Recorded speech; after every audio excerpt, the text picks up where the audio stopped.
Greetings, I'm Kyo, and I'm here to read a Kaketya Hitman Reborn fanfiction, How Tsuna Became the Vongola Teddy Bear, by Ellaina Fiore. It's a very cute fanfiction. I hope you all enjoy. Mother's Day Umake, How Tsuna Became the Vongola Teddy Bear.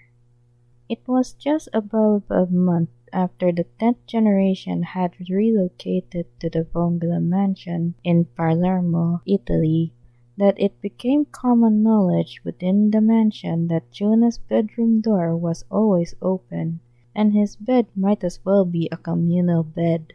It started innocuously enough. Being the boss of the largest, most influential, and wealthy familya came with a lot of responsibilities, and those responsibilities included the bane of all leadership, paperwork. Tsuna had been gradually getting used to doing paperwork while still in high school, but the workload he had when he finally took over was overwhelming.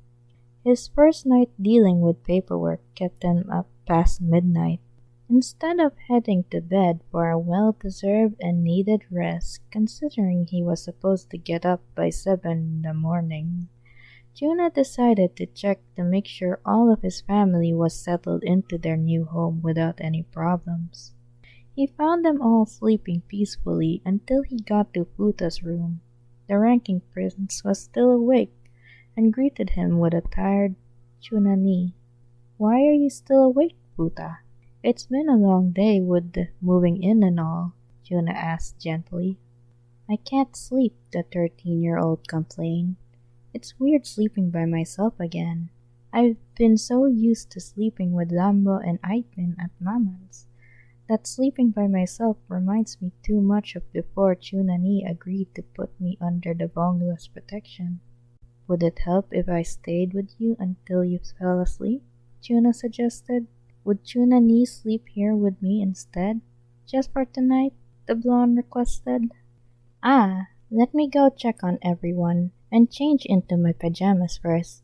I'll be back in a few minutes." Tsuna left and finished checking all the rooms to find everyone sleeping peacefully. He returned to find Futa still awake and slipped into bed next to his younger brother. Futa wasted no time and latched himself to the brunette's side like a barnacle, snuggling into his chest. "Tsuna-ni has a really nice warmth. I should rank how good Tsuna-ni is to snuggle with." Tsuna huffed a soft laugh and kissed the boy's forehead before hugging him back, stroking his back soothingly as he hummed a lullaby. Soon Futa was asleep, and Tsuna allowed his exhaustion to take him as well. He awoke to a large commotion taking place in the hallways. He could vaguely hear Gokudera screaming something about a kidnapping, which jolted him awake. Any danger to his family had him on high alert in a moment. He leaped out of bed and activated his flames, prepared to go after the culprit and make sure they would never attempt something so foolhardy as kidnapping one of his family again. Dashing through the door as he yelled in a commanding voice, "Hayato! Who has been kidnapped? Did they leave anything for us to work with, like a ransom note?" "Judame! You are right!" Gokudera greeted him joyfully. "I was so worried I came to get you up and you weren't in your bed. I thought someone had kidnapped you." As Gokudera's words filtered into his panic-stricken mind, Tsuna relaxed and extinguished his flames. Heaving an exasperated sigh, he explained, "No, I was sleeping with Futa. He was having a hard time adjusting to the move and sleeping by himself again." "Oh." Gokudera looked sheepish before bowing and apologizing. "I'm sorry, Judame, for the misunderstanding." "It's okay, Hayato. I should have left a note or something. I didn't think anyone would come to my room this early." Tsuna reassured, though secretly grateful that he had the foresight to assign Hibari to his own wing, so he would not bite anyone to death for disturbing his sleep. It was only a few days later, as Tsuna was making his nightly rounds. How it had developed into a habit in such a short amount of time, Tuna didn't know, but it felt right, that he found Ivan still awake. Can't sleep? The boss asked. At Ivan's nod, is there anything I can do to help? Could you read to me? Uta would sometimes read from his ranking book when I couldn't sleep. Well, I can't read to you from Uta's ranking book, but I can read to you a story. Is there anything you'd like to hear? When Ivan shook her head, Tuna considered it for a moment. I know. I have a book of fairy tales and legends I kept from when I was a kid. Would you like me to read that to you? Ivan nodded eagerly, and Tuna left to get the book. Sitting down, he read to the Chinese girl until her breathing even out. With a smile, he pulled her blanket around her, tucking her in before kissing her gently on the forehead, whispering sweet dreams. Before leaving, Ivan was just awake enough to smile at the secure feeling she felt as Tuna took her in and wished her good night. She thought she might like to be tucked in more often. The next night, Ivan appeared at Tuna's office door, dressed in her nightgown. Shyly, the little girl entreated, Tuna-ni, could you tuck me again tonight? Giving her his sweet smile, Tuna got up from behind his desk and held out a hand that Ivan gladly took. Would you like me to read to you again tonight? I left the book in your room. No, I think I will be okay tonight. But being tucked in felt really nice. Will Tuna-ni tuck me in every night, please? Ivan gave Tuna pleading puppy dog eyes that had him capitulating to her request without a moment's hesitation. Lambo and Puta caught Tuna being led to Ivan's room after seeing him tucking the girl in, demanded that he do the same for them. Tuna rolled his eyes at his siblings' antics and acquiesced to their demand with an amused but affectionate smile. Somehow within a week, word had spread to the girls that Tuna was tucking the children in every night. Hi! Haru wants to be tucked in by Tuna too, Haru pouted. I think I would like it as well. I'm sure I would sleep better if Tuna-kun tucked me in at night, Kyoko added. Bosu is really kind to tuck the children in. It must feel nice, if it wouldn't be too much trouble. Could Bosu tuck me in as well? Chrome asked, flushing red with embarrassment for outright requesting something so bold from her boss. So Tuna began tucking the girls in with the required kiss to the head that Haru was sure to demand once she had the nightly ritual described to her by Ivan. The next day at breakfast, he was confronted by a sulking Mukuro. Oya, oya, oya, Tsunayoshi-kun, why don't I get a tuck in with a good night kiss?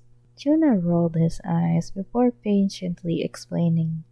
Mukuro, you're an adult. You shouldn't need to be tucked in. Kufufufufu. But you also tucked in my dear Chrome, and she is only a year younger than you. Tuna ignored his male misguardian. Mukuro continued to sulk until Tuna threw his hands up in surrender. Fine, I'll start tucking you in as well. Is there anyone else that would like me to tuck them in? The Sky asked wryly. Tuna stared flabbergasted as Yohei pumped his fist with a shot of extreme good night, and Gokudera raised his hand sheepishly, saying, if it would not inconvenience Jundame. Tuna had a sneaking suspicion that if Yamamoto was with them instead of off playing baseball professionally in America, he would have been raising his hand as well. In fact, there was a good chance that when the Rain Guardian came back to the family when the baseball season was over, that he would be demanding the same treatment. Tuna could only be thankful Hibari was above such behavior and would consider it too herbivorous. That thought lasted all of a week before Hibari caught one of his infrequent colds, and in a fit of fever-induced peluntance, demanded for the Vongola boss to help him to bed and tuck him in. When Tuna gave that to him, Ibari pulled out his tonfa, threatening to bite him to death before swaying on his feet, causing Tsuna to hurriedly catch him, and doing exactly as the Skylark demanded. Tsuna could only wonder why he was the one that got stuck with the insane, violent, fanatical, and possessive family. Despite the nightly ritual that had developed for Tsuna, where each of his family members would come to his office in singles or pairs, when they were each ready for bed, in order for the sky to tuck them in and give them their good night kiss. Tsuna still performed his own rounds of checking to make sure they all slept peacefully before he retired for the night. It was on one of these rounds that he found Lambo in the throes of a nightmare. Sitting next to the cow child, the decimal ran his fingers through the boy's silky curly black hair that was no longer styled in the ridiculous afro he was fond of as a small child. The whimpers slowly quieted as Lambo curled into his older brother's warm side and clutched at Tsuna's shirt. Once he was sure Lambo was sleeping peacefully again, Tsuna carefully unwrapped the boy's finger from his shirt and made to go to his own bed. The lightning guardian began to whimper again, true when Tsuna's warmth began moving away.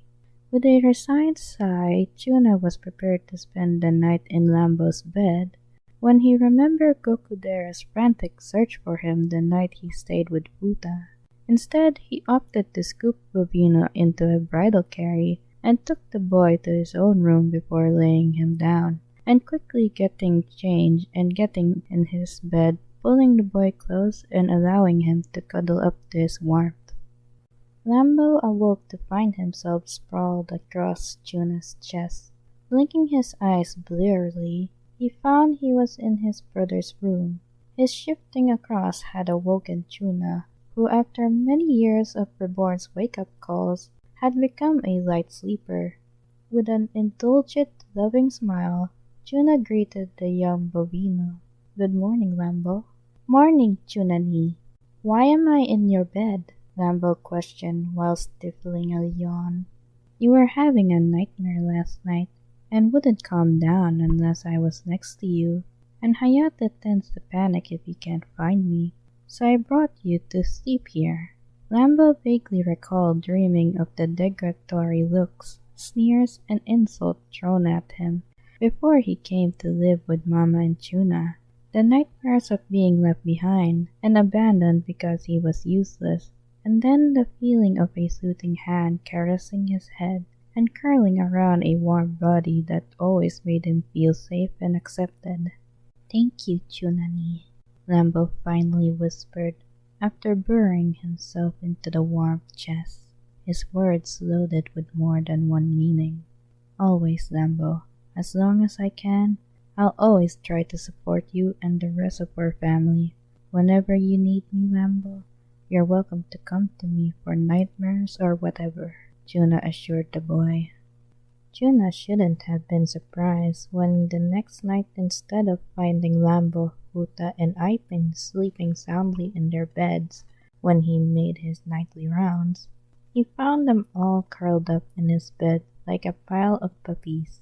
Being mafia children, they woke when he entered the room and with adorable sleepy cries of "Tsunani!" cleared the room in the middle of the puppy pile for him. With an exasperated shake of his head, he joined them after removing himself to his en-suite bathroom to change. It was surprisingly Chrome that was the first of the girls to come asking to join Tsuna in bed. At 3 a.m., a few nights later, Chrome quietly entered Tsuna's room, prompting Tsuna to startle awake and worriedly question her presence. Bosu, can I sleep with you tonight? Rambo-chan told me that he sleeps with you when he has nightmares and it helps him," Chrome asked, gripping her trident like a security blanket. Tsuna just gave her a tired but reassuring smile as he pulled his blanket back in invitation. Chrome wasted no time joining him under the covers and snuggling into his warm, inviting arms after banishing her trident. After Chrome, Mukuro was the first of the guardians to join Tsuna in bed, though the male Miss Guardian chose to materialize into his boss' bed late one night without even a by your leave. Tsuna awoke to see Mukuro's sleeping face resting on his shoulder the next morning, causing him to shriek in alarm. The illusionist glared at him in offense. Kufufu. My face is not that scary, Tsunayoshi. In fact, I've been told by many women I'm very good looking. I'm sorry, Mukuro. I was just startled. Why are you here? Tsuna apologized half-heartedly. My Chrome says you make a good teddy bear, so I decided to test it out. Tsuna blinked, sighed, and resigned himself to the fact that his family was insane and thought nothing was odd with invading his bed whenever they felt like it. Soon the rest of the family started appearing in Tsuna's bed at random times in the night for whatever various reason, be it nightmares, need for comfort after a difficult mission, or inability to sleep alone. Tsuna and his bed became the center of support and safe haven for the family. There was even a tacit agreement in place that no fighting was to occur in the bed, though the agreement did not extend to pushing, kneeing, and elbowing each other for space when the bed got particularly crowded. Despite their tendency to appear in his bed, though, Tsuna's family still insisted on getting tucked into their beds and receiving their goodnight kisses. Tsuna began to accept the fact that he would no longer get to have a bed to himself most nights, and even went so far as to order a bigger bed custom-made to accommodate more of his family, although not all of them simultaneously. The servants in the Vongola mansion came to the awareness that Decimo's room should not be entered until after Decimo has left it in the mornings, because the Vongola family woke up protective and possessive. All of them somehow managed to keep their weapons nearby enough to be at hand should anyone not of the family enter Tsuna's bedroom. Intruders were met with everything from explosives to sharp pointy objects to guns aimed at them. Tsuna's room was at once the safest place in the world, and the most volatile and dangerous. The family were all ready to defend their boss, their sky, their family, their home. While not really minding and in fact even feeling rather gratified by it, Tsuna did ponder why everyone in his family came to him for comfort and support. He did not feel he was all that special.